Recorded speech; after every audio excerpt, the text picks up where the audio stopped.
اگر آدھا کلو گوشت میں آپ کا اور آپ کا پورا گھر کھا سکتا ہے اور پھر بھی آپ 4 اور 5 کلو گوشت کا اہتمام کریں اور جتنا کھا سکتے کھائیں اور بقیہ پھینک دیں تو یہ بھی فضول خرچی ہے۔ فضول خرچی کا دائرہ صرف شادیوں تک محدود نہیں ہے، بیڑی سگریٹ اور پان تمباکو تک محدود نہیں ہے۔ فضول خرچی کا دائرہ بڑا وسیع ہے۔ ابھی میں آپ کو بتاؤں گا، جب آپ سنیں گے تو تعجب کریں گے۔ آپ کے پاس 100 ہی روپے ہیں اور کوئی غریب آپ سے اگر امداد مانگنے لگا اور آپ اس کی مجبوری دیکھ رہے ہیں کہ واقعی پریشان ہے اور آپ نے اپنی جیب سے 100 روپے نکال کے اس کو دے دیے پورا کا پورا اور آپ کے پاس کچھ نہیں بچا تو یہ بھی صحیح نہیں ہے، یہ بھی فضول خرچی میں شامل ہے۔ دینی کام میں دے رہے ہیں آپ، کسی غریب کو دے رہے ہیں آپ، ایک مجبور آدمی کی مجبوری میں کام آ رہے ہیں آپ، لیکن آپ خود ننگے ہو رہے ہیں، آپ خود دوسروں سے بھیک مانگنے کی کگار پہ آ گئے ہیں، لیکن آپ کے پاس جو وہ دوسرے کو دے رہے ہیں، شریعت اس سے بھی آپ کو روک رہی ہے۔ ابھی ہم بخاری اور مسلم کی کتابوں کے اور حدیثوں کی کتابوں کے بھی حوالے دیتے ہیں، تھوڑا سا صبر کیجیے، ہم دیکھیں۔ آئیے پہلے قرآن کی 2-3 آیتیں ہم سن لیتے ہیں جو فضول خرچی کے سلسلے میں اور اس کا ترجمہ، اور اس کے بعد پھر واقعات کی طرف ہم آتے ہیں۔ تاریخی تقریریں، اتہاسی تقریریں آپ سن چکے ہیں، اب کچھ باتیں قرآن و حدیث پر مبنی بھی سن لیجیے۔ پہلی آیت وہ ہے جو میں نے خطبہ مسنونہ کے بعد پڑھی ہے، اس آیت کے ایک ایک لفظ کو پہلے غور سے سنیے۔ یا بنی آدم خذوا زینتکم عند کل مسجد وکلوا واشربوا ولا تسرفوا انہ لا يحب المسرفین۔ قرآن کریم کی آیت۔ اے آدم کے بیٹو، اے آدم کی اولاد، اے آدم کی سنتان، جب بھی تم مسجد کے اندر جاؤ تو مسجد میں جاتے وقت تم زینت اختیار کر لیا کرو، مکمل کپڑے پہن لیا کرو، خوبصورت ڈریس پہن لیا کرو، اچھی زینت اختیار کر لیا کرو۔ وَكُلُوا وَاشْرَبُوا، اور اللہ نے تمہیں جو رزق دیا ہے، جو روزی دی ہے، کوئی ممانعت نہیں ہے، تم اس میں سے جتنا کھا سکتے ہو کھاؤ۔ وَاشْرَبُوا، اور خوب پیو، جو مشروب حلال ہے تمہارے لیے، جو پینے کی چیزیں حلال ہیں تمہارے لیے وہ خوب پیو، جو چیزیں تمہارے لیے کھانے کی حلال کی گئی ہیں تم اس میں سے خوب کھاؤ۔ بس ایک بات یاد رکھنا، وَلَا تُسْرِفُوا، کھانے اور پینے کی چیزوں میں بھی حد سے تجاوز نہ کرنا، اسراف نہ کرنا، بے جا خرچ نہ کرنا، فضول خرچی نہ کرنا۔ حلال چیزیں کھانے کی اجازت ہے، حلال چیزیں پینے کی اجازت ہے۔ پہلے کہہ رہا اللہ کھاؤ اور پھر یہ کہہ رہا ہے پیو، یعنی کھانے اور پینے کی چیزوں میں نہیں روک رہا ہے، لیکن ادھر بھی ایک احتیاط برت، کیا کہا گیا؟ وَلَا تُسْرِفُوا، کھانے اور پینے کی چیز میں بھی فضول خرچی مت کرنا، بے جا اسراف مت کرنا، زیادہ حد سے تجاوز مت کرنا۔ اور آگے ایک اصول بتا دیا، اِنَّهُ لَا يُحِبُّ الْمُسْرِفِينَ، بے شک یقیناً اللہ تعالیٰ حد سے زیادہ تجاوز کرنے والوں کو، بے جا خرچ کرنے والوں کو پسند نہیں کرتا ہے۔ گوشت کھانے سے نہیں روکا ہے، کھاؤ، لیکن اگر آدھا کلو میں کام چل رہا ہے تو 1 کلو کھا رہے ہو یا 1 کلو لا رہے ہو اور آدھا بیکار ہو رہا ہے، یہ فضول خرچی میں شامل ہے۔ آپ کو معلوم ہے کہ 1 گلاس دودھ ہم پی سکیں گے، 2 گلاس پی لیں گے تو میرا لیور، میرا ہاضمہ خراب ہو جائے گا، ہمیں موشن ہو جائیں گے، لیکن پھر بھی چونکہ دوسرے کا ہے، دوسرے کے یہاں کھانے کو مل رہا، پینے کو مل رہا، تو 1 گلاس پی لیا اور ہاتھ لائیے، وہ بھی پی گئے، جبکہ آپ کو معلوم ہے کہ ہم 1 گلاس ہی پی سکتے ہیں، دوسرا گلاس ہمیں نقصان کر سکتا ہے، آپ پی رہے ہیں، یہ فضول خرچی میں شامل ہے۔ اور اس کی دلیلیں ابھی میں دوں گا، ابھی بہت اچھا لگ رہا مولانا صاحب، اس میں بھی فضول خرچی ہے۔ ہاں، صحابہ کرام ایسے آپ کو ملیں گے پورا کا پورا مال خرچ کرنا چاہتے تھے، لیکن اللہ کے رسول نے روک دیا، نہیں تم ایسا نہیں کر سکتے۔ دین کے کام میں وہ مال خرچ کر رہے ہیں، لیکن اللہ کے رسول ان کو دین کے کام میں بھی سارا کا سارا مال خرچ کرنے کی اجازت نہیں دے رہے ہیں۔ बस थोड़ा सा सब्र करिए और फिर देखिए, जब दीन के काम में आप हद से ज्यादा तजावुज नहीं कर सकते हैं तो फिर सोचिएगा शादी में, ब्याह में, बीड़ी सिगरेट में, पान तंबाकू में, शराब नोशी में, अपने बेटे और बेटियों की शादी में हम हद से ज्यादा आगे बढ़ जाते हैं। बारातियों के ले जाने और लाने और ले जाने में और बारातियों को खाना खिलाने में, एक से ज्यादा खाना पकवान 20-20 आइटम बनाने में हम कहां खर्च कर सकते हैं, जब दीनी काम में हद से आगे बढ़ना जायज नहीं है। एक लिमिट मुतय्यन, इस चीज को याद रखिएगा। या बनी आदम, पहली चीज, खुजू ज़ीनतकुम इंद कुल्ल मस्जिदिन वकुलू वशरबू। आए आदम के बेटो, आए आदम की संतान, जब तुम मस्जिद में जाया करो तो जीनत अख्तियार कर लिया करो, मुकम्मल लिबास पहन लिया करो। यह आयत उस वक्त नाजिल होती है जब अरब के अंदर मुहम्मदुर रसूलुल्लाह सल्लल्लाहु अलैहि वसल्लम के आने से पहले दीन इब्राहिमी के पैरोकार, दीन इब्राहिमी के मानने वाले जब मुतअद्दिद बिदअतों में मुलव्वस हो चुके थे और नबी अकरम सल्लल्लाहु अलैहि वसल्लम के नबी बनने से पहले दीन इब्राहिमी के मानने वाले अरब के लोग जब खाने काबा का तवाफ करते थे तो उनके मर्द तो कपड़े पहनकर तवाफ करते थे, लेकिन अरब की औरतें खाने काबा का बिल्कुल नंगी होकर, बरहना होकर तवाफ करती थीं। उनके जिस्म के ऊपर कपड़े का एक भी तार नहीं हुआ करता था। कमा वालदा तो मुहा, जैसा कि उनकी माँ ने आज ही उनको अपने पेट से पैदा किया, जैसे वो बच्चा जो माँ के पेट से पैदा होने के बाद बरहना और नंगा होता है, ऐसे ही औरतें खाने काबा का बिल्कुल नंगी होकर, बरहना होकर तवाफ करती थी। औरतों को कपड़े पहनकर तवाफ करने की इजाजत नहीं थी। अरब के अंदर जब मुहम्मदुर रसूलुल्लाह नबी बनाकर भेजे गए तो खाने काबा में इन नंगी औरतों के नंगे तवाफ करने पर कुरान करीम ये आयत नाजिल करता है अल्लाह ताला कुरान करीम के अंदर, और इस बुरी रस्म को रोकता है और पूरी इंसानियत के लिए और आदम के हर बेटे के लिए, न सिर्फ मुसलमानों के लिए बल्कि आदम के हर एक बेटे के लिए, सारी इंसानियत के लिए कानून बना देता है। या बनी आदम खुजू ज़ीनतकुम इंद कुल्ल मस्जिद, आय आदम के बेटो, आय आदम की औलाद, जब भी तुम किसी अल्लाह के घर में जाओ, मस्जिद में जाओ, तो न कोई मर्द नंगा तवाफ करेगा, न कोई औरत नंगी जाएगी। सबको हुक्म है, आय आदम की औलाद, औलाद में मर्द भी हैं और औरतें भी शामिल हैं। जब भी तुम मस्जिदों में जाया करो, जब भी तुम अल्लाह के घर में जाया करो तो ज़ीनत अख्तियार कर लिया करो, मुकम्मल कपड़ा पहन लिया करो, मुकम्मल लिबास पहन लिया करो। लिबास में कंजूसी नहीं, मुकम्मल लिबास पहना करो। और सुनो, हमने तुम्हें जो रिस्क दिया है उस रिस्क में से तुम खूब खाओ, खाने से तुम्हें कोई नहीं रोक रहा है। अल्लाह ने तुम्हें जो नेमतें दी है उसको जाहिर भी करो, खाओ भी। जो हलाल चीजें हमने उतारी हैं उसमें से पियो भी, खाओ भी और पियो भी, लेकिन खाने और पीने के अंदर एहतियात रखना। वला तुसरिफू, हद से आगे मत बढ़ना, हद से तजावुज मत करना। इन्नहु ला युहिब्बुल मुसरिफीन, अल्लाह ताला बेजा खर्च करने वालों को पसंद नहीं करता। कुरान की एक आयत ये है जो मैंने आपके सामने पढ़ दी है। आइए जरा दूसरी आयत की तरफ आइए। पहले मैं 2-3 आयतें पढ़ दे रहा हूं ताकि आपका जहन बन जाए कि फजूल खर्ची सिर्फ वही नहीं है जो हम सोचे हैं।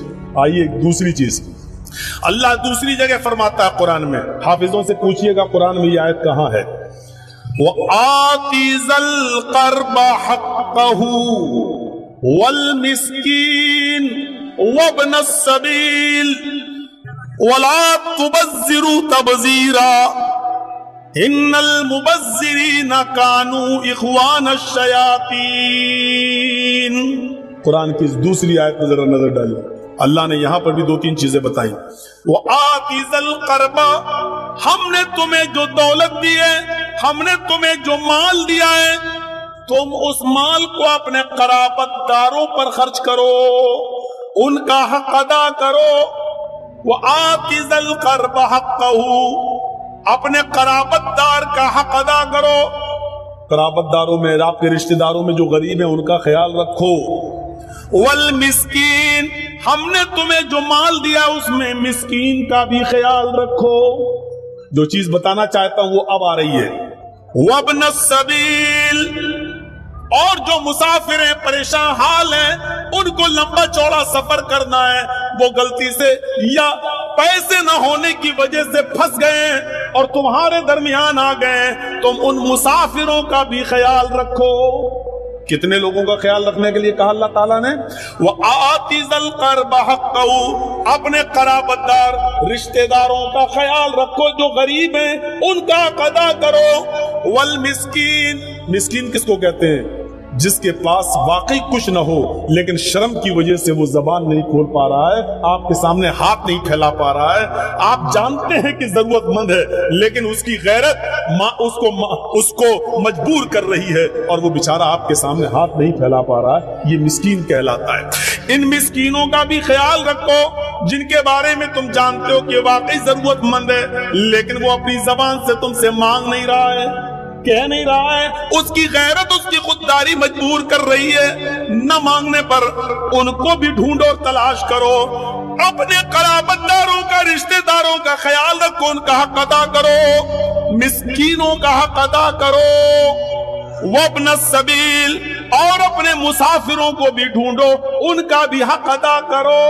لیکن جب ان کو خرچ کرو، جب ان کو تم اللہ کی راہ میں دو، جب فی سبیل اللہ ان کے درمیان تم کچھ چیزیں خرچ کرو تو اس بات کا خیال رکھنا وَلَا تُبَذِّرُوا تَبْذِيرًا، ان کو دیتے وقت بھی تم فضول خرچی مت کرنا. وَلَا تُبَذِّرُوا تَبْذِيرًا، بہت زیادہ مال ان میں مت لٹا دینا، ایسا نہ کرنا. مسکین کو تو تم امیر کر دو اپنی دولت سے لیکن پھر تمہیں بھیک مانگنے کی نوبت آ جائے. اپنا ایک گھر ہے وہ کسی غریب کو دے دو اور خود سڑکوں پر بھیک مانگتے پھرو. وَلَا تُبَذِّرُوا تَبْذِيرًا، جب تم ان لوگوں کا حق ادا کرو تو یاد رکھنا اس میں بھی فضول خرچی نہیں ہونی چاہیے. اور ایک اصول یاد رکھنا، ان المبذرین کانوا اخوان الشیاطین، فضول خرچی چاہے غلط کاموں میں ہو یا صحیح کاموں میں ہو، فضول خرچی ہے اور فضول خرچی کرنے والے شیطان کے بھائی ہیں. غلط کاموں میں فضول خرچی تو سمجھ میں آ رہی ہے لیکن اچھے کاموں میں بھی فضول خرچی اس کو منع کر رہا اللہ تعالیٰ، یہ سمجھ میں نہیں آ رہا. ابھی واقعات جب رکھیں گے آپ کے سامنے تو سب پورا نقشہ سامنے آ جائے گا. وَلَا تُبَذِّرُوا تَبْذِيرًا، فضول خرچی مت کرنا. جب تم اللہ کی راہ میں خرچ کرو تو اس میں بھی فضول خرچی نہیں ہونی چاہیے. ان المبذرین کانوا اخوان الشیاطین، فضول خرچی کرنے والے شیطان کے بھائی ہیں. وکان الشیطان، اور شیطان لربہ کفورا، اپنے رب کا بڑا ہی ناشکرا ہے. جو شیطان اپنے رب کا ناشکرا ہو وہ تمہارا شکر گزار کیسے ہو سکتا ہے؟ جو اپنے رب کی نافرمانی کرتا ہو وہ تمہارا محسن کیسے ہو سکتا ہے؟ وہ تمہارا کھلا ہوا دشمن ہے. اس لیے یہ اصول بھی یاد رکھنا، قرابت داروں کا حق ادا کرنا، مسکین کا حق ادا کرنا، مسافر کا حق ادا کرنا، لیکن ان کا حق ادا کرتے ہوئے بھی فضول خرچی نہیں کرنا. فضول خرچی کرنے والے شیطان کے بھائی. اب ایک آیت اور پڑھنے جا رہا ہوں، اس کو بھی آپ ذہن میں رکھیں. یہ آیت آپ کو آپ کے گھر پر خرچ کرنے کے لیے کہہ رہی ہے، آپ کی بیوی پر، آپ کے بچوں پر. لیکن اس میں بھی کیا کہا جا رہا ہے؟ وَالَّذِينَ إِذَا أَنفَقُوا لَمْ يُسْرِفُوا وَلَمْ يَقْتُرُوا وَكَانَ بَيْنَ ذَلِكَ قَوَامًا. یہ سورہ فرقان کی آیت ہے، اس کو آپ اپنے ذہن میں رکھیے. وَعِبَادُ الرَّحْمَنِ الَّذِينَ يَمْشُونَ عَلَى الْأَرْضِ هَوْنًا وَإِذَا خَاطَبَهُمُ الْجَاهِلُونَ قَالُوا سَلَامًا وَالَّذِينَ يَبِيتُونَ لِرَبِّهِمْ سُجَّدًا وَقِيَامًا وَالَّذِينَ يَقُولُونَ رَبَّنَا اصْرِفْ عَنَّا عَذَابَ جَهَنَّمَ إِنَّ عَذَابَهَا كَانَ غَرَامًا. یہ پورے اللہ نے اپنے نیک بندوں کے اوصاف بیان کیے ہیں اور یہ औसाफ बयान करने के बाद फिर फरमाया वल्लज़ीना इज़ा अनफ़क़ू लम युसरिफ़ू व लम यक़्तुरू व कान बैन ज़ालिका क़वामा। आए मेरे बंदो, जब तुम अपने बीवी पर, अपने बच्चों पर, अपने घर वालों पर खर्च करो, हमने तुम्हें जो माल दिया है वो अपने बीवी बच्चों पर खर्च करो, लेकिन जब खर्च करने पे आओ, जब अपने बीवी बच्चों पर माल खर्च करने का नंबर आए, लम युसरिफू, बेजा खर्च नहीं करना, नाजायज खर्च मत करना, जरूरत से ज्यादा खर्च मत करना, इसराफ मत करना, वलम यक़्तुरू, और बखीली भी मत करना, हाथ रोकना भी नहीं। अब बच्चा बीमार है, डॉक्टर अच्छी दवा देता है, ये 100 रुपए की दवा नहीं जाए, इससे नहीं ले, होम्योपैथिक वाले से ले लेंगे 10 रुपए में काम चल जाएगा। ईद और बकरीद का मौका है, बच्चे भी आपके नए कपड़ा पहनना चाहते हैं, आपकी बीवी भी नया कपड़ा पहनना चाह रही है और आपके पास है, तो आप अपनी बीवी को कपड़ा दिलाइए, आप जो खुद पहनो वो अपनी बीवी को भी पहनाओ, अपने बच्चों को भी पहनाओ। लेकिन ऐसा नहीं होना चाहिए कि आपकी गुंजाइश है 500 रुपए का कपड़ा लाने की, लेकिन आप अपनी बीवी की फरमाइश को पूरा करने के लिए अपनी गुंजाइश और अपनी हद से पार करके उसको 1500 रुपए का सूट दिलाना चाहिए। आपकी हैसियत है 500 रुपए वाला कपड़ा पहनने की, लेकिन चूंकि ईद का दिन है, हमें अपने यार दोस्तों में अपनी शान और शौकत को बरकरार रखना है, इसलिए हम अपनी हैसियत से आगे बढ़ के हम 2000 का सूट ला रहे हैं और आप पहन रहे हैं, तो ये नहीं करना। लम युसरिफू, हद से ज्यादा भी मत बढ़ना, वलम यक़्तुरू, और बिल्कुल तंगी भी मत कर देना। हैसियत 500 रुपए की है तो लाओ 50 रुपए वाला कपड़ा पहनो। हैसियत है आपको 140, 60, 70, 80 रुपए किलो गोश्त खाने की, नहीं साहब, बर्ड फ्लू में मुर्गा चल रहा है, 50 रुपए हम यही ले लेते, इससे भी रोका। न हद से आगे बढ़ना, वलम यक़्तुरू, न बिल्कुल तंगी करना, न बिल्कुल हाथ को रोक लेना, न मुट्ठी बंद कर लेना, न बिल्कुल खोल देना, न बिल्कुल बंद करना। वकान बैन ज़ालिका क़वामा, दोनों के बीच में रहना, बीच में रहना।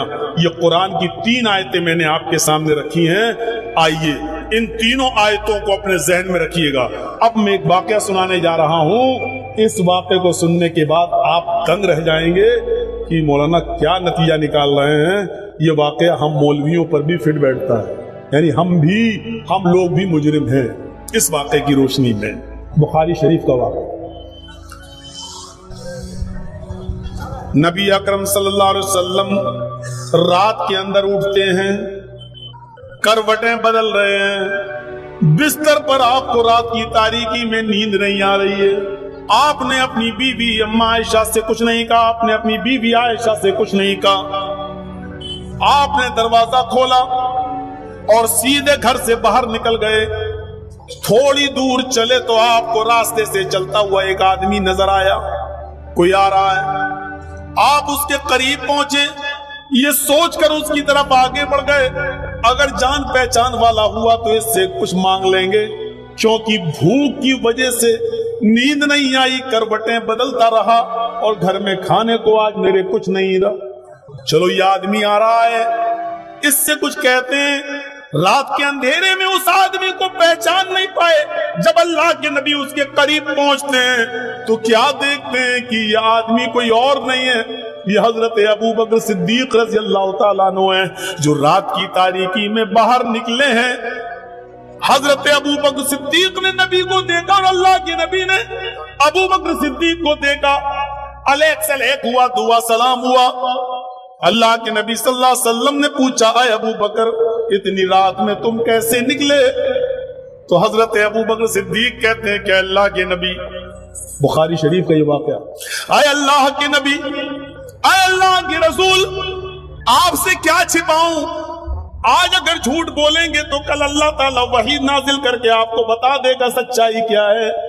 हकीकत यह है कि घर में मुझे नींद नहीं आ रही थी और भूख की वजह से मैं घर से बाहर निकल गया कि रास्ते में कोई मिल जाएगा तो मैं उससे, या मेरा चेहरा देखकर वो मेरी भूख का अंदाजा लगा लेगा। अल्लाह के नबी से कह रहे कौन? अबू बकर सिद्दीक। اے اللہ کے رسول بھوک کی وجہ سے میں گھر سے باہر نکلا.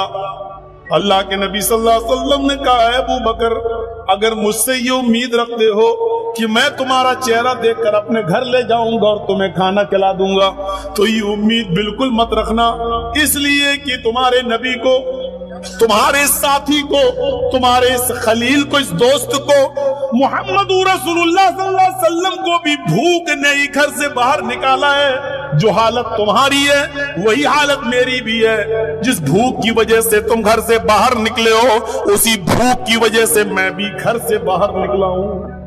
اچھا، ابو بکر صدیق کی امیدوں پہ پانی پھر گیا. سب سے زیادہ سخی اور کھلانے پلانے والے تو اللہ کے نبی تھے. چلیے کوئی بات نہیں، چلیے تھوڑا آگے بڑھتے ہیں. ایک اور آدمی آتا ہوا نظر آیا. دونوں کی نظریں اس آدمی پر جم گئی. دونوں اشاروں میں باتیں کرنے لگے. اگر جان پہچان کا ہوا تو اسی سے کہیں گے کہ اپنے گھر لے چل. جب وہ آدمی قریب آتا ہے تو وہ کوئی اور نہیں تھا، وہ حضرت عمر فاروق رضی اللہ تعالیٰ عنہ تھے. علیہ السلام ہوا اور ان دونوں نے پوچھا ہے عمر اتنی رات میں اندھیرے میں اکیلے چلے آ رہے ہو، کیسے نکلنا ہوا، کہاں جانا؟ حضرت عمر فاروق بھی کہنے لگے اللہ کے رسول جھوٹ بولنے سے کوئی فائدہ نہیں، سچائی ہی ہے کہ آج گھر میں کھانے کو کچھ نہیں مل سکا ہے، بھوک کی وجہ سے ہم گھر سے باہر نکلے ہیں. سوچا تھا کہ راستے میں کوئی مل جائے گا تو شاید ہماری حالت دیکھ کر وہ اپنے گھر لے جائے گا. اللہ کے نبی نے کہا اے عمر تمہارے ساتھی ابو بکر کو بھی اسی بھوک نے گھر سے باہر نکالا اور تمہارے ساتھی محمد رسول اللہ کو بھی اسی بھوک نے گھر سے باہر نکالا اور تمہیں بھی بھوک نے گھر سے باہر نکالا. ہمارے پاس کچھ بھی نہیں ہے، اگر کسی ایک کے پاس ہوتا تو ضرور کھلاتے. چلو ایسا کرتے ہیں، اس رات میں مجھے ایک گھر معلوم ہے، آئیے اس گھر کی طرف چلتے ہیں. وہ گھر حضرت ابو الحیثم کا ہے، ابو الحیثم انصاری کا گھر ہے. چلیے ذرا ابو الحیثم کے گھر چلتے ہیں اور ان کے دروازے کو دستک دیتے ہیں. ان کے گھر میں اگر کھانے پینے کو کچھ ہوگا تو وہ ضرور کھلا دیں گے. یہ تینوں لوگ حضرت محمد رسول اللہ اور ابو بکر اور حضرت عمر، یہ تینوں لوگ ایک صحابی کے گھر جاتے ہیں. ان صحابی کا نام میں بتا چکا ہوں، ابو الحیثم انصاری. دروازے کو دستک دیتے ہیں، ان کے گھر کی کنڈی کھٹکھٹاتے ہیں، ان کے گھر کو دستک دیتے ہیں. ابو الحیثم دروازے پر آتے ہیں.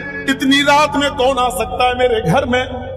آج تک تو رات کے اس اندھیرے میں تو کوئی آیا نہیں، ضرور کوئی ضرورت مندی ہوگا، کوئی پریشان حال ہوگا. چلے چل کے دیکھتے ہیں. جیسی دروازہ کھولا تو کیا دیکھتے ہیں کہ دروازے پر اس کائنات کی سب سے بڑی ہستی کھڑی ہے، جناب محمد رسول اللہ صلی اللہ علیہ وسلم کھڑے ہیں.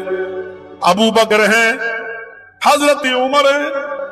مرحبا مرحبا، موسٹ ویلکم، آپ کا آنا مبارک ہو. اتنی رات میں اتنے اچھے مہمان اور وہ بھی ہمارے گھر میں، آئیے تشریف لائیے. اے اللہ کے نبی صلی اللہ علیہ وسلم باہر مت کھڑے رہیے، آپ اندر آئیے اور اپنے دونوں ساتھیوں کو لے کر اندر آ جاؤ. اتنی رات میں ایمانداری کے ساتھ بتائیے، ہمارے اور آپ کے گھر میں کوئی آ جائے تو کیسا لگے گا؟ ویسے آج کل تو کوئی آ ہی نہیں سکتا ہے، آئے گا تو فون اون کر کے آئے گا، موبائل آپ کو اطلاع کر کے ہی آئے گا، اچانک نہیں. وہاں تو موبائل کا زمانہ ہی نہیں ہے، ٹیلی فون کا زمانہ ہی نہیں ہے، اور اچانک پہنچ گئے اور پیشانی پہ شکن نہیں آ رہی میزبان کے. ابو الحیثم اتنے اچھے مہمان اتنی رات میں، وہ بھی ہمارے گھر، اندر آئیے. بخاری کے اندر یہ واقعہ، دروازہ کھولا، اندر آئیے. بتائیے، اندر جاتے ہیں، پانی لاتے ہیں، پیجیے. کیا بات ہوئی، کیسے آنا ہوا اللہ کے رسول اتنی رات میں؟ بتائیے. ہم بستر لگاتے ہیں، آپ آرام کریے، سوئیے. کہ نہیں. آیا ابو الحیثم، تکلف کی کوئی ضرورت نہیں ہے، بس اتنا بتا دو تمہارے گھر میں اگر رات کا بچہ کھچا کچھ ہو تو بتا دو. رات کی اس تاریکی میں مجھے بھی بھوک نے گھر سے باہر نکالا اور ابو بکر کو بھی اور ان کے ساتھی حضرت عمر کو بھی. ہم تینوں بھوک سے نڈالے. آئے ہیں اور یہ امید سے آئے کہ تمہارے گھر میں رات کا کچھ بچا ہوا ہو تو دے دو، ہم اللہ سے خیر و برکت کی دعا کریں گے اور اللہ اسی میں برکت دے گا۔ ابو الہیثم مسکراتے ہوئے کہتے ہیں اے اللہ کے نبی، رات کا بچا ہوا تو کچھ نہیں ہے، رات کا بچا ہوا تو کچھ نہیں ہے، لیکن ہم اتنے بزدل بھی نہیں ہیں کہ گھر میں آئے ہوئے مہمانوں کے لیے کچھ انتظام نہ کر سکیں۔ بیٹھیے آپ، ابھی آپ کے لیے انتظام ہوتا ہے۔ اللہ کے نبی کو پتا بھی نہیں۔ ابو الہیثم اندر جاتے ہیں، کچھ کچی اور پکی اور بیچ کی ہر قسم کی کھجوریں رکھی ہوئی تھی، مٹی کے ایک پیالے میں وہ اٹھا کے لے آئے اور کہنے لگے اے اللہ کے نبی، تب تک آپ یہ کھجور کھائیے، آپ کے دونوں ساتھی ہیں، آپ لوگ کھجوریں کھائیے، میں ابھی آپ کے لیے کھانے کا انتظام کر دیتا ہوں۔ اندر جاتے اور اپنی ایک بکری کا بچہ جس کی عمر تقریباً 1 سال کی تھی، یعنی قربانی کے لائق ہو چکا تھا، تقریباً 1 سال کا بکری کا بچہ، بکری بھی تھی، اس کا بچہ 1 سال کا، اس بکری کے بچے کو انہوں نے پکڑا۔ ایک ہی آدمی عرب کے اندر آج بھی کافی ہوتا ہے پورے بکرے کو ذبح کرنے کے لیے۔ ابو الہیثم نے پورا کا پورا بکرا گرا لیا اور جلدی سے اس کو ذبح کر دیا، چھری چلا دی، فوراً اس کی کھال ادھیڑ دی اور گوشت اس کی بوٹیاں بنا کر جلدی سے چولہے پر رکھ دی۔ ابو الہیثم اور ان کی بیوی دونوں ایک کام یہ کر رہے ہیں، دوسری کام ان کی بیوی کر رہی ہے، اور فوراً جلدی سے جتنی جلدی ہو سکا کھانا بنا کر تیار کر دیا۔ اندر سے آواز آتی ہے اے ابو الہیثم، اے میرے شوہر، دسترخوان لگا دیجئے، ہمارے نبی محمد رسول اللہ کو اور ان کے دونوں ساتھیوں کو دسترخوان پر بٹھائیے، میں سالن نکالتی ہوں اور گرم گرم روٹیاں بنا کر دیتی جاتی ہوں، آپ پردے کی اوٹ سے ان روٹیوں کو لیتے جائیے اور آپ نبی اکرم کو اور ان کے دونوں ساتھیوں کو کھلاتے جائیے۔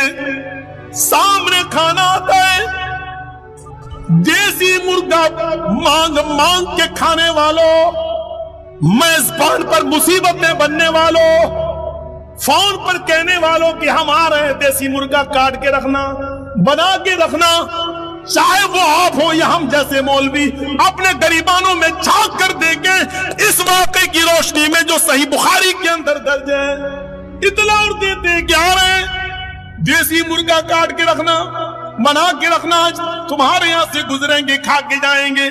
مانگ کے بھی مہمانی ہوتی ہے، کہیں تمہارے باپ کا وہ نوکر ہے جو تمہارا حکم مانے گا، اس کی نہ مجبوری دیکھو، نہ کچھ دیکھو، نہ پریشانی دیکھو، یہاں بکرا موجود، کاٹ دیا، ذبح کر دیا، کھانا بن کے سامنے آ گیا۔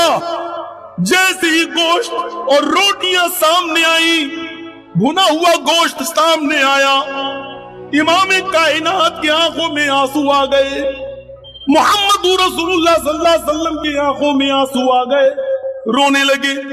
ابو الہیثم جب روٹیاں رکھنے آئے، نبی اکرم کے آنکھوں میں آنسو دیکھے، کہا اللہ کے نبی، آپ نے اور آپ کے ساتھی تو بھوکے تھے، ہم نے تو کھانے کا انتظام کیا ہے، جو میرے پاس میسر تھا ہم نے فوراً انتظام کر دیا ہے۔ اللہ کے نبی صلی اللہ علیہ وسلم کی زبان سے جو جملے نکلے وہ بخاری میں دیکھ لیجئے، آئے ابو الہیثم، اللہ کی قسم، واللہ اے ابو الہیثم، واللہ لَتُسْأَلُنَّ عَنْ هَذَا النَّعِيمِ يَوْمَ الْقِيَامَةِ، جو نعمتیں تم نے پکا کر ہمارے سامنے رکھ دی ہیں، اللہ کی قسم قیامت کے دن ان نعمتوں کے بارے میں تم سے پوچھا جائے گا۔ اللہ کی قسم کل قیامت کے دن ان نعمتوں کے بارے میں تم سے سوال کیا جائے گا۔ جو کام چند کھجوروں میں ہو گیا تھا، پھر تم نے مزید اپنا بکرا ذبح کیوں کر دیا؟ اور جو کام آدھا اور 1 کلو گوشت بھی ہو سکتا تھا، اس کے لیے تم نے پورا کا پورا بکرا ذبح کیوں کر دیا؟ لَتُسْأَلُنَّ अन हाज़न नईमी यौमल क़यामा, आए अबुल हैसम कल क़यामत के दिन तुमसे इन नेमतों के बारे में पूछा जाएगा, सवाल किया जाएगा। सिर्फ 100 बारातियों की जगह 500 ले जाना सिर्फ यही फजूल खर्ची नहीं है। शादियों में पटाखे और बंदूक की गोलियां चला लेना ही फजूल खर्ची नहीं है। तरह तरह के आइटम बनाकर आधा खिलाया जाए और आधा फेंक दिया जाए, यही फजूल खर्ची नहीं है। बीड़ी और सिगरेट खाकर और थूक दिया जाए पान खाकर, सिर्फ यही फजूल खर्ची नहीं है। फजूल खर्ची में ये चीज भी शामिल है। सुनो, उसने मेहमान नवाजी की थी, जनाब मोहम्मद रसूलुल्लाह की हैसियत के मुताबिक मेहमान नवाजी की थी, लेकिन नबी अकरम ने उनको भी ये कह दिया, यही वो नेमतें जो तुमने मेरे सामने पेश की। आय अबुल हैसम, कल क़यामत के दिन तुमसे इन नेमतों के बारे में सवाल किया जाएगा। कैसे लग रहे हैं इस वाक़े की रोशनी में हम और आप? अब आपके जहन में सवाल होगा, क्या किसी को अच्छा से अच्छा खिलाना भी बुरा है? नहीं। फिर मैं कहूंगा कि अगर आपके घर में मेहमान आया हुआ है और आप जानते हैं 2 मेहमान है, मजीद आधा किलो गोश्त में काम चल जाएगा, तो फिर आप आधा किलो बकरा लाएं, आधा किलो मछली लाएं, आधा किलो पनीर लाएं, आधा किलो देसी लाएं, आधा किलो। आप अपनी बड़ाई दिखा, देखो मैंने इतने आइटम आपके लिए बना के रख दिए। ये फजूल खर्ची है जो जायज नहीं है, जो इस पर सवाल हो, हिसाब व किताब हो। अच्छे काम पर भी ज्यादा खर्च करने से मना किया है शरीयत। तो कुदामा इब्न मज़ऊन ने ये सोचकर कि चलो थोड़ी सी शराब पी लें, इसमें हर्जी क्या है, उन्होंने 2-4 घूंट शराब की इसलिए पी लिए ताकि दर्द का असर खत्म हो जाए और मुझे नींद आ जाए। जैसे हम लोगों को जब दर्द होता है तो नींद की 1-2 टेबलेट खा लेते हैं, उन्होंने भी शराब के चंद घूंट पी लिए। ये खबर सुबह होते होते हजरत अबू हुरैरा को मिल गई और अबू हुरैरा के जरिए खबर धीरे धीरे हजरत उमर फारूक के पास चली गई। हजरत उमर फारूक ने कुदामा इब्न मज़ऊन को दूसरे दिन बुलाया और पूछा, क्या तुमने शराब पी थी? उन्होंने इकरार किया कि सर में दर्द, पैरों में दर्द, हाथ में दर्द, शिद्दत दर्द जब बढ़ गया और मुझे रात में बहुत ज्यादा बेचैनी होने लगी तो मैंने थोड़ी सी शराब इसलिए पी ली ताकि सुकून मिल जाए। हजरत उमर फारूक ने कहा, मजबूरी में भी अल्लाह के रसूल ने शराब पीने की इजाजत नहीं दी है, बीमारी में भी हमें अल्लाह के नबी सल्लल्लाहु अलैहि वसल्लम से शराब की पीने की कोई इजाजत नहीं मिलती है, लिहाजा तुमने अपने जुर्म का इकरार कर लिया, तुम्हें 40 कोड़े मारे जाएंगे। सारे सहाबा की मीटिंग होती है। सहाबा ने अर्ज किया, अमीरुल मोमिनीन, बुजुर्ग सहाबी है, मसला मालूम नहीं था, मजबूरी में शराब पी ली है, छोड़ दीजिए, कमजोरी है उनकी ऊपर। उन्होंने कहा कि मुझे कोई एक ऐसी हदीस या ऐसा वाकया बता दीजिए कि अल्लाह के रसूल के जमाने में किसी मजबूर ने मजबूरी में शराब पी हो और अल्लाह के रसूल ने छोड़ दिया हो, मैंने छोड़ दूंगा। लेकिन किसी के पास ऐसी कोई दलील नहीं थी। हजरत उमर फारूक ने कहा, इनको कोड़े लगाए जाएं। फिर एक मीटिंग होती है साहबा की, तो उसमें ये तय होता है, अमीरुल मोमिनीन कोड़े इनको लगा लीजिए, मैं मना नहीं कर रहा हूं, लेकिन 2-4-5 दिन की छूट दे दीजिए, मोहलत दे दीजिए, ताकि ये तबीयत इनकी खराब है, ये सही हो जाए। हाथों पैरों में दर्द है, चलने फिरने के लायक नहीं है, थोड़ी सी ताकत आएगी तब आप इनको कोड़े मार लेना। 1 हफ्ते का मोहलत दे दो, 1 हफ्ते का टाइम दे दो। हजरत उमर फारूक कहते हैं, मैं इनको 1 हफ्ते का टाइम देने के लिए तैयार हूं, लेकिन अगर 1 हफ्ते से पहले मेरा ही इंतकाल हो गया और मैं इस दुनिया से चला गया और कयामत के दिन जब अल्लाह ने मुझसे पूछा कि तुम्हारे सामने एक मुजरिम आ गया था, फिर तुमने उसको सजा क्यों नहीं दी, उसको 40 कोड़े क्यों नहीं लगाए, जबकि मुजरिम ने अपने जुर्म को कबूल कर लिया, तो मैं अल्लाह ताला को क्या जवाब दूंगा? नहीं, इनको आज ही कोड़े लगाए जाएंगे। बुखारी शरीफ के सफहात पर यह मंजर लिखा हुआ है मेरे भाइयों। फिर कुदामा इब्न मज़ऊन इस बूढ़े साहबी को हजरत उमर फारूक ने 40 कोड़े पड़वाए और 40 कोड़े उनको जब मारे गए तो उनको हड्डियों में इतना सख्त चोट लग चुकी थी उन 40 कोड़े खाने के बाद। फिर वो 1 साल 2 साल तक बिस्तर ही पे पड़े रहे फिर वो उठने के लायक नहीं रहे। वो 40 कोड़े खाने के बाद वो पेशाब और पैखाना भी बिस्तर पर किया करते थे। फिर वो उठने के लायक नहीं रहे, वही वुजू बनवाया जाता था और उसी बिस्तर पर वो नमाज पढ़ते थे। 40 दुर्रे खाने के बाद, कोड़े खाने के बाद उनका जनाजा उसी बिस्तर के ऊपर उठता है। मेरे प्यारे साथियों, उमर फारूक ने इन तमाम चीजों की कोई परवाह नहीं की है। अंदाजा लगाइए, बीमारी में, मजबूरी के अंदर जब दर्द बंद नहीं हो रहा था तो नींद आ जाए, इस मजबूरी में उन्होंने थोड़ी सी शराब पी ली। इस पर भी हजरत उमर फारूक ने उनको 40 कोड़े मारे। आज हमारा मौजूदा और नौजवान का तबका जरा सोचे और बताए, इंसाफ करे, क्या उसको ऐसी मजबूरी है? और मजबूरी है भी तब भी शराब जायज नहीं है। तो मैं कहना ये चाहता हूं कि ट्रैफिक नियम का उल्लंघन आप नहीं कर सकते। चाहे कोई साधन, कोई गाड़ी आ रही हो रही, अगर रेड सिग्नल है तो आपको रुकना है, चाहे एक्सीडेंट हो या ना हो। इसी तरीके से कुरान ने जो नियम बना दिया, जो कानून बना दिया, वो हमें फॉलो करना है, चाहे उसमें हमारा फायदा हो या ना हो, चाहे उसमें हमारा नुकसान ही क्यों ना हो, लेकिन उसको फॉलो करना है। ये याद रखिएगा, इस नियम को, इस उसूल को हम नहीं तोड़ सकते। हमारे लिए जायज नहीं है इस नियम को तोड़ना। हमारी समझ में आए या ना आए, हमें इस्लाम के हर कानून को मानना पड़ेगा। हमारी अक्ल में ये मोज़ों पर मसा किया जाता है, कहां किया जाता है आपको मालूम है? जब वुजू आप बना रहे हैं तो ये मोज़ों पर मसा करते तो ऊपर करते ऐसे, अपने हाथों को तर करिए और ये तरीका है, ये 5 उंगलियां इस तरीके से आप लाइए और यहां तक लाइए, टखने तक, ऐसे करके यहां तक, ये 5 उंगली यहां तक, ये आपका मसा हो गया। अकल क्या कहती है? अकल कहती है कि हम जमीन पर चलते हैं तो गंदगी, मिट्टी या गंदगी नीचे लगती है। जब हम जमीन पे चलते हैं तो कायदे से हाथ तर करके हमें नीचे फेरना चाहिए ताकि नीचे का हिस्सा पाक हो जाए। लेकिन अल्लाह के रसूल ने तर हाथ करके, हाथों को भिगोकर नीचे फेरने का हुक्म नहीं दिया, बल्कि ऊपर फेरने का हुक्म दिया है, ऊपर। अब आप कहेंगे साहब गंदगी तो नीचे लगती है, अल्लाह के नबी ऊपर के हुक्म दे रहे, हमें नहीं मालूम क्यों दिया है। और ना ही अल्लाह के रसूल के इल्म में हमें बराबर का शरीक होने का हक है। हमें सिर्फ इतना मानना है, नबी ने कहा है, हमें करना है, यही कानून है, इसी को हमें फॉलो करना है, चाहे हमारी अकल में आए या ना आए। अभी हमारे मोहतरम मौलाना जमालुद्दीन साहब कितना ललकार रहे थे आपको, बताइए और इकरार कीजिए। पहले कहा उन्होंने कि आप लोग सिर्फ मौलाना जर्जिस को सुनने आते हैं, अमल करने नहीं आते, और फिर दूसरे बार जब ऐलान करवाया तो सब बोल दिए कि हाँ हम अमल करेंगे। तो क्या आपकी जबान से निकला हुआ ये जुमला, क्या हम इस पर एतबार कर रहे हैं? उस पर भी हम एतबार नहीं कर सकते।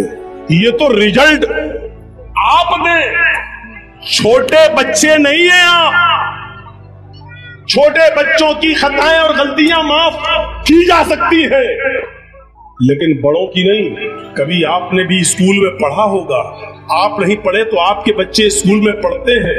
कभी आपने देखा है आपका बच्चा जब नर्सरी में पढ़ता है तो उसको पेंसिल से लिखवाया जाता है, जब LKG में आता है तो पेंसिल से लिखता है, जब UKG में आता है तो पेंसिल से लिखता है, और साथ में रेजर भी होता है, वो लिखता है, गलत लिख जाता है, मिटाया जाता है, फिर गलती करता है, फिर मिटाया जाता है। लेकिन जब आपका बच्चा प्राइमरी क्रॉस कर लेता है, 5वां क्लास पढ़ लेता है, जब 6ठे क्लास में आता है तो पेंसिल उससे छीन ली जाती है और उसके हाथ में अब पेन दे दिया जाता है, कलम दे दिया जाता है।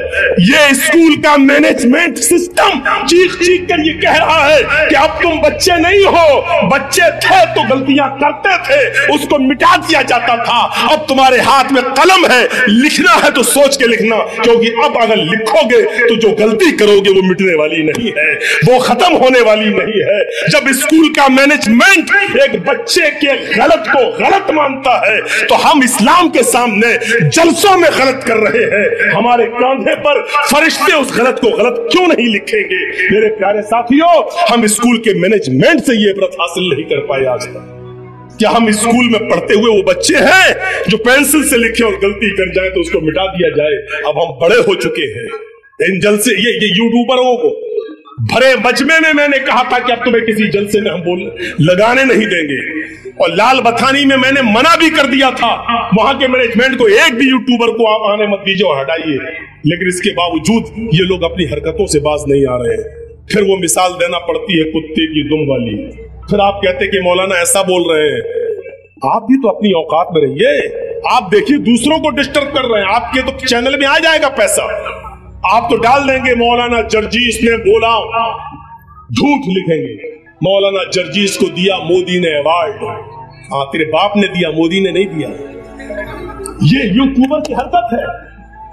ये यूट्यूबर की, एक यूट्यूबर ने क्या लिखा, मौलाना जर्जीस को दिया मोदी ने अवार्ड, और अवार्ड मोदी के हाथ में पकड़ा भी दिया, और एडिट करके उसने मेरा फोटो भी लगा दिया, यानी मोदी हमें दे रहा है। जबकि हमने मोदी की शक्ल ओरिजिनली में कभी नहीं देखी है, टीवी में देखी है, कभी आमना सामना नहीं, कभी सामने नहीं देखा, और अल्लाह करे कि न देखिए। और ये लोग मोदी के हाथ से हमें अवार्ड दिलवाए और काम कर रहे हैं इस्लाम का, झूठ बोल बोल के। एक चैनल वाले ने लिखा है, हेडिंग बनाई है, त्रिपुरा के हादसे पर मौलाना जर्जीस की स्पीच। जबकि त्रिपुरा में जब हादसा हुआ उसके बाद से अब तक मेरी त्रिपुरा पे कोई स्पीच हुई नहीं है, मैं बोला ही नहीं हूं, और इन्होंने पहले ही कहीं से कार्ड छांट के वो लिख दी। एक यूट्यूबर ने लिखा, मौलाना ने मोदी को ललकारा, तकरीर सुन रहे हैं तो सब हजरत उमर फारूक की आ रही है उसमें। ये इनकी हेडिंगें होती है, और मुझे ऐसे ऐसे लोगों के साथ फोटो में बना के पेश करते हैं जिनकी वजह से हमारे ऊपर 54 मुकदमे ठुके हैं। ये इन लोगों की हरकत है। पैसा तुम कमा रहे हो, मुकदमे हमारे ऊपर खर्च कर रहे हो। अपने औकात में रहिए, जो मौजू है वही डालिए, अपनी तरफ से नहीं। रामचंद्र जी के बारे में मौलाना ने हिंदुओं की खाट खड़ी कर दी, ये मौजू होता है। मौलाना ने राम को नंगा कर दिया, ये इनका मौजू होता है। टॉपिक देखिए आप, इसको जितने हिंदू सुनेंगे देखेंगे वो खुश होंगे। हमने जितने जलसों में राम की कृष्ण की बात की है तो भाईचारा बढ़ाने के लिए, ये इस्लाम कहता है, ये हिंदू धर्म कहता है। हमने ये बात कही, ये हेडिंग बनाते हैं, मौलाना ने किया राम को नंगा। यही हालत रही तो तुमको नंगा करना पड़ेगा हमें। बच्चों, तो मैं कहना ये चाह रहा था कि दूध पीते बच्चे नहीं हो कि जो पेंसिल से लिखे और रेजर से बिगाड़ दिया जाए। आप बड़े हो चुके हैं, इतना याद रखना, जानबूझकर किया हुआ गुनाह भी तो अल्लाह ताला भी माफ नहीं करता। यामलूना बिजिहालतिन सुम्मा यतूबून, जो जिहालत के तौर पर अनजाने में जो गलती करते हैं और उसके बाद तौबा करते हैं तो अल्लाह रब्बुल आलमीन उनकी तौबा को कबूल करता है। आप जानबूझकर गलतियों पे गलती करते रहे, सुबह शराब पिए और शाम को तौबा कर ले, फिर सुबह शराब पिए और शाम को तौबा कर ले, फिर सुबह शराब पिए और शाम को तौबा कर ले। अल्लाह फरमाता है कि ये आदमी मेरी रहमत का नाजायज फायदा उठा रहा है, मुझे गफूर रहीम मानता है लेकिन हमारी रहमत का नाजायज फायदा उठा रहा है। शाम को शराब पीता है, सुबह तौबा करता है, फिर शाम को जाम पीता है, फिर सुबह तौबा करता है, फिर शाम को जाम पीता है। माफ कीजिएगा, जानबूझकर किया हुआ गुनाह तो अल्लाह भी जल्दी नहीं माफ करता है जब तक कि बंदा आज़्म मुसम्मम न कर ले, पक्का इरादा न कर ले कि अब हम इस गुनाह को छोड़ रहे हो, कभी नहीं करेंगे।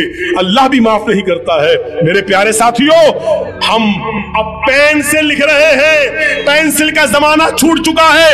अब जो कुछ भी आप करोगे याद करना, ये गलती मिटने वाली नहीं है, ये तारीख बनेगी, ये इतिहास बनेगा। पेंसिल से लिखकर रेजर से बिगाड़ने वाला जमाना हमारा खत्म हो चुका है। अल्लाह के रसूल ने फरमाया था, जब तुम्हारे बच्चे 7 साल के हो जाए तो नमाज पढ़ने का उनको हुक्म दो और उनको मस्जिद में ले जाओ। कभी पढ़ेंगे कभी छोड़ेंगे, कभी पढ़ेंगे कभी छोड़ेंगे, कोई बात नहीं, उनकी आदत डलवाओ। लेकिन जब 10 साल के हो जाएं तो बचपना उनका खत्म हो गया है, और 10 साल के बाद भी अगर वो नमाज न पढ़े तो उनको मारो, फज़रिबूहुम, तो उनको मारो और मस्जिद में ले जाओ। यानी 7 साल से लेकर 10 साल तक की जिंदगी आपकी बचपने की जिंदगी शुमार की जा सकती है। लेकिन 10 साल के बाद अब आपके हाथ में पेंसिल नहीं है, पेन है। अब जो भी आप करेंगे वो सोच समझ कर कीजिएगा, क्योंकि ये गलती मिटेगी नहीं। गलत लिखोगे तो लिख जाएगा, मिटेगा नहीं, नक्श हो जाएगा और आगे चल के ये तारीख बनेगी। हिटलर ने जो गलती की आज उसको हम तारीख में पढ़ते हैं, नेपोलियन ने जो गलती की आज उसको हम देखते हैं। हज्जाज इब्न यूसुफ जो गलत कारनामे करके गया आज उसको याद किया जाता है और उसको जालिम कहा जाता है। याद रखो, इतिहास बनाओ तो अच्छा इतिहास बनाओ। हम नहीं रहेंगे 100 साल के बाद, जब नस्लें आएंगी तो हमारा नाम लिया जाए और हमारा जिक्र खैर हो, हमारा जिक्र खैर हो, हमारा जिक्र हिटलर में ना हो, हमारा शुमार हज्जाज इब्न यूसुफ में ना हो, हमारा शुमार चोरों लुटेरों में ना हो। इतिहास बनाने की कोशिश करें। या अय्युहल्लज़ीना आमनू उदखुलू फिस्सिल्मि काफ़ा, पूरे के पूरे इस्लाम में दाखिल हो जाओ। अब ये पूरे के पूरे इस्लाम में दाखिल होना क्या है? पूरे के पूरे इस्लाम में दाखिल होने का मतलब है आपका उठना भी इस्लामी हो, आपका बैठना भी इस्लामी हो, आपका चलना भी इस्लामी हो, आपका खाना भी इस्लामी हो, आपका पीना भी इस्लामी हो, आपका कपड़ा पहनना भी इस्लामी हो, आपकी शादियां भी इस्लामी हो, आपके वलीमे भी इस्लामी हो। अलगर्ज जिंदगी में जितने भी शोबे हैं उनमें सारे के सारे काम इस्लाम के तरीके पर हो। ये है इस्लाम के अंदर पूरा का पूरा दाखिल होना। क्या हम इस्लाम में पूरे के पूरे दाखिल हैं? अभी ये जलसा खत्म होगा तब लोग अपनी अपनी साइकिलें निकालेंगे, फिर देखिएगा लड़ाई। लात मारेगा, पहले हम आए, पहले हम निकालेंगे गालियां। ये जलसे के बाद देख लीजिएगा और फजर की नमाज देख लीजिएगा मस्जिद में। माशाअल्लाह कुरसैल के अंदर जो भीड़ आज मैं देख रहा हूं, शायद इससे पहले मैंने इतनी भीड़ नहीं देखी। और शायद ये नतीजा है 2 मरतबा जो कोरोना का काल रहा है और उसमें कोरोना के पीरियड में जो जलसे नहीं हो सके, उसके बाद शायद ये फर्स्ट बार जलसा हो रहा जिसकी वजह से इतनी भीड़ नहीं हुई कभी जो आज हो रही है। लेकिन इस भीड़ को हम क्या माने, ये हमारी मस्जिदें बताएंगी, ये हमारी मस्जिद है। आप चाहते हैं कि हम फजर में सो जाएं, जोहर में आके नमाज पढ़ लें, असर में पढ़ लें, मगरिब में पढ़ लें और इशा में जाके सो जाएं और हमें लोग मुसलमान कहें। देखिएगा जरा, आप चाहते हैं कि एक आध अच्छा काम कर लें, लोग हमें मुसलमान कहें। 2-4 वक्त की नमाज पढ़ लेने से, मिसाल पर गौर कीजिएगा, 2-4 वक्त की नमाज पढ़ लेने से, 2-4 रोजे रख लेने से, 2-4 इस्लामी काम कर लेने से आप मुसलमान नहीं कहलाएंगे। मिसाल दे दूं, बिजली का एक खंबा लगा हुआ है, पोल, उस पर अभी बिजली के तार दौड़ाए नहीं गए हैं, लेकिन दौड़ना है। लाइट आएगी आपके गांव में, बिजली के खंबे लगा दिए गए। अचानक आंधी आती है और आपके गांव में आम के पेड़ लगे हुए हैं। अचानक पेड़ से कुछ पत्ते टूटते हैं और बिजली के खंबे पर, बिजली के पोल पर चिपक जाते हैं। आम के पेड़ से पत्ते टूटे और बिजली के खंबे पर चिपक गए, बिजली के पोल पर चिपक गए। अब आप उस बिजली के पोल को बिजली का पोल कहोगे या आम का पेड़ कहोगे? क्या कहोगे? वो बिजली का खंबा है या आम का पेड़? जर्जीत साहब, ये क्या है? जर्जीत साहब भी कहेंगे बिजली का खंबा। पागल, बिजली का खंबा कहां है? उस पे आम के पत्ते दिखने रहे तुमको? चंद आम के पत्तों के चिपक जाने से क्या बिजली के खंबे की हैसियत बदल जाएगी? नहीं बदलेगी। बिजली का खंबा ही रहेगा। आम के पेड़ के चंद पत्ते अगर बिजली के खंबे पर चिपक गए तो चंद पत्तों की वजह से बिजली का खंबा आम का पेड़ नहीं होगा। अगर जर्जीत साहब उसको आम का पेड़ कहेंगे तो लोग कहेंगे बेवकूफ है, ये पागल हो गया है, इसको बरेली के पागल खाने में भर्ती करो या रांची ले जाओ। अरे बिजली के खंबे पे आम के पत्ते चिपक गए तो बिजली का खंबा आम का पेड़ कैसे हो जाएगा? एक जाहिल इंसान अपनी जिहालत में मशहूर है। 2 नमाजें पढ़ ली, 2 रोजे रख लिए, 2 मिस्कीनों को, फकीरों को खाना खिला लिया, तो 2-4 अच्छे काम कर लेने की वजह से इस इंसान को पूरा का पूरा मुसलमान कैसे मान लिया जा सकता है? जब बिजली के खंबे को 2-4 पत्तों की वजह से आप आम का पेड़ नहीं कह सकते, तो 2-4 अच्छे काम करने की वजह से आपको मुसलमान कैसे माना जाए? आम का पेड़ तभी माना जाएगा जब वो अपनी जड़ में भी आम हो, अपनी शाखाओं में भी आम हो, अपने पत्तों में भी आम हो, اور اس میں آم کے پھل بھی لگ رہے ہو تب وہ آم کہلائے گا. جب اس کا جڑ بھی آم کا ہو, اس کے ٹہنیاں, اس کی شاخیں بھی آم کی ہو, اس کے پتے بھی آم کے ہوں اور اس میں آم لگتا ہو, تب آپ کہیں گے آم کا پیڑ. آپ مسلمان اس وقت کہلائے جائیں گے جب آپ کی جڑ اسلامی ہو, آپ کا اٹھنا اسلامی ہو, آپ کا بیٹھنا اسلامی ہو, آپ کی سوچ اسلامی ہو, آپ کا چلنا اسلامی ہو, آپ کا رہن سہن اسلامی ہو, آپ کی شادیاں اسلامی ہو, آپ کے طریقے اسلامی ہو, آپ کی عبادات اسلامی ہو. یہ سب کام جب اپنی جڑ سے جڑے ہوئے ہوں گے اور اسلامی ہوں گے تب آپ کو کہا جائے گا کہ آپ مسلمان ہیں. مولانا مثال تو بڑی اچھی دی ہے آپ نے, لیکن کتنی دیر کے لیے, کتنی دیر کے لیے؟ پھر سن لو میری ایک بات. بے وقوف ہے اور پاگل ہے وہ انسان جو دو چار نیک کام کرنے کے بعد اپنے آپ کو مسلمان سمجھتا ہے. مسلمان وہ ہے جو اپنے کیریئر سے, اپنے اخلاق سے مسلمان ہو, اپنی جڑ سے مسلمان ہو, اپنی بنیاد سے مسلمان ہو, نیچے سے لے کے اوپر تک پورا کا پورا مسلمان ہو, تب وہ مسلمان کہلاتا ہے. پھر سن لو, آم کے پیڑ کے چند پتے کسی بجلی کے کھمبے پر چپک جائیں تو بجلی کا کھمبا آم کا پیڑ نہیں ہو سکتا ہے. اسی طریقے سے دو چار نمازیں, دو چار روزے, دو چار فقیروں کو کھانا, 2-4 ہزار روپے کا صدقہ اور خیرات کر دینے سے ہم یہ سمجھتے ہیں کہ ہم پورے کے پورے مسلمان ہیں. غلط سمجھ رہے ہیں. اور اللہ نے یہ نہیں کہا کہ مسلمان بنو, اللہ نے کہا ادخلوا فی السلم کافہ, اسلام کے اندر پورے کے پورے داخل ہو جاؤ. یا ایھا الذین آمنوا اتقوا اللہ حق تقاتہ ولا تموتن الا وانتم مسلمون. اے ایمانوں والو, اے مسلمانوں, اللہ سے ڈرو جیسا کہ اس سے ڈرنے کا حق ہے. ولا تموتن الا وانتم مسلمون, اور تمہیں موت نہیں آنی چاہیے, تم نہ مرو, لیکن جب بھی موت کا فرشتہ تمہارے حلق پر سوار ہو جائے, تمہارے سینے پر بیٹھ جائے اور وہ تمہاری روح نکالنے لگے, جب تمہاری روح قبض عنصری سے نکل رہی ہو تو تم اس وقت پورے کے پورے مسلمان رہنا, تم اس وقت پورے کے پورے مسلمان ہونا. ولا تموتن الا وانتم مسلمون, پورے کے پورے اسلام میں داخل ہو جاؤ, اور جب بھی مرو تو پورے کے پورے مسلمان ہو کر مرو. مسلمان اپنے عملوں کا احتساب کرتا ہے, مسلمان اپنے عملوں کا احتساب کرتا ہے. عبداللہ ابن ادریس بہت بڑے جلیل القدر محدث گزرے, بہت بڑے جلیل القدر محدث گزرے.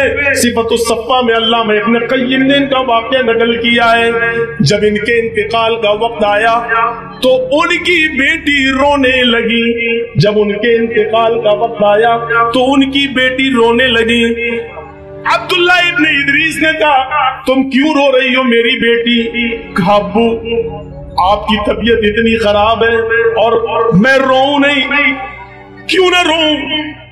یہ فطری آنسو ہے جو آنا ہی ہر بیٹی کے آنکھوں میں. باپ نے کہا اے میری بیٹی تمہیں رونے کی ضرورت نہیں ہے, تمہارا باپ اللہ کے پاس جا رہا ہے. تم جس گھر میں رہ رہی ہو اب تک میں نے اس گھر کے اندر 4000 مرتبہ قرآن کریم کی تلاوت کی ہے. میں نے اس گھر کے اندر اب تک 4000 مرتبہ قرآن کریم کی تلاوت کی ہے. مجھے اپنے رب کی ذات سے امید ہے کہ قرآن کی تلاوت کی برکت سے وہ ہمیں بخشے گا, وہ ہمیں جہنم میں داخل نہیں کرے گا, وہ ہمیں جنت کے اندر داخل کرے گا. اہل ایمان اپنے عملوں کا احتساب کرتے ہیں, اپنے عملوں کا حساب و کتاب لیتے ہیں. امام بخاری الادب المفرد کے اندر ایک واقعہ حضرت زید ابن ثابت का नकल करते हैं कि हजरत ज़ैद इब्न साबित के घर में कुछ मेहमान आ गए, इशा की नमाज के लिए अजान होती है, हजरत ज़ैद इब्न साबित अपने मेहमान के साथ इशा की नमाज पढ़ने के लिए जा रहे हैं। मस्जिद में, मस्जिद करीब थी उनके घर से, वो छोटे छोटे कदम रखते हुए जा रहे हैं, छोटे छोटे कदम। उनके मेहमान ने कहा है अजान हो गई है और आप छोटे छोटे कदम रखते हुए मस्जिद में जा रहे हैं, मस्जिद करीब है, चलिए थोड़े से बड़े बड़े कदम रखिए और मस्जिद में चलिए। तो हजरत ज़ैद इब्न साबित ने क्या कहा, फरमाया कि आए मेरे मेहमान, तुम नहीं जानते हो, मैंने अल्लाह के नबी जनाब मोहम्मद रसूलुल्लाह से सुना है, आपने एक मस्जिद में खुतबे में कहा था कि मस्जिद की तरफ जो शख्स नमाज की नियत से जाएगा उसके हर एक कदम पर एक नेकी लिखी जाएगी जो 10 नेकी के बराबर होगी, और एक गुनाह उसका मिटाया जाएगा। जो मस्जिद की तरफ जाता है नमाज की नियत से, हर एक कदम पर एक नेकी लिखी जाती है और एक गुनाह मिटाया जाता है। मैं छोटे छोटे कदम इसलिए रखता हूं ताकि मस्जिद तक जाते हुए मेरे कदमों की तादाद बढ़ जाए और मेरे नाम अमाल में ज्यादा नेकियां लिख ली जाए, मेरे कदम की संख्या बढ़ जाए, मेरे पैरों के कदम की तादाद बढ़ जाए और मेरी ज्यादा नेकियां लिख ली जाए अल्लाह रब्बुल आलमीन की यहाँ, और ज्यादा गुनाह मिट जाए। अहले ईमान मुसलमान वो होता है जो अपनी एक एक नेकी को गिन गिन के रखता है। जैसे हजरत अब्दुल्लाह इब्न इदरीस ने कहा, मैंने इस घर में 4000 मरतबा कुरान करीम की तिलावत की है। और मुसलमान वो होता है जो अपने गुनाह को भी याद रखता है कि आज मुझसे कितने गुनाह हुए हैं। बिस्तर पे जब सोता है रात में तो सोचता है कि दिन भर में हमने अच्छे काम कितने किए हैं और बुरे काम कितने किए हैं, और बुरे काम जितने किए हैं कल कोशिश करें कि हम उससे कम करें और अच्छे काम में हम थोड़ा सा उसकी तादाद को बढ़ाएं। ये मुसलमान का काम होता है। हजरत सुलेमान तैमी के जब इंतकाल का वक्त आया तो रोने लगे। पूछा तुम क्यों रो रहे हो? उन्होंने कहा 27 साल पहले एक गुनाह मैंने कर लिया था, उस गुनाह की तौबा मैं 27 साल से कर रहा हूँ, आज इसलिए रो रहा हूँ, पता नहीं अल्लाह ने मेरी तौबा कबूल की या नहीं की। अंदाजा लगाइए, एक गुनाह 27 साल पहले किया था और क्या कह रहे हैं, 27 साल से उस गुनाह की तौबा कर रहा हूं, पता नहीं अल्लाह ने कबूल किया कि नहीं किया मेरी तौबा। और हम तो 27 साल पहले एक गुनाह, हम तो एक दिन में हजारों गुनाह कर जाते हैं। वो कह रहे हैं कि मैंने एक गुनाह 27 साल पहले किया था और 27 साल के बाद आज तक मैं तौबा कर रहा हूं, अब मेरे इंतकाल का वक्त आ गया है तो रो इसलिए रहा हूं, पता नहीं अल्लाह ने मेरी तौबा कबूल किया नहीं की। तो पूछा गया तुम कौन सा गुनाह किए थे? तो गुनाह आप सुनेंगे तो आपको हंसी आएगी, कोई गुनाह ही नहीं। 27 साल पहले पूछा गुनाह कौन सा किया? तो हजरत सुलेमान तैमी ने क्या कहा था कि मैंने एक बिदाती से सलाम कर लिया था। बिदाती जानते हैं किसको कहते हैं? बताने की जरूरत नहीं है, अंदाजा लगा लीजिए।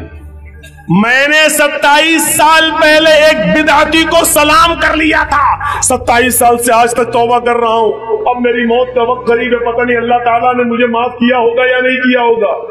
अल्लाह के नबी सल्लल्लाहु अलैहि वसल्लम ने फरमाया कि जिसने बिदाती के को अपने घर में ठहराया उस पर लानत, फलानतुल्लाहि अला मन आवा।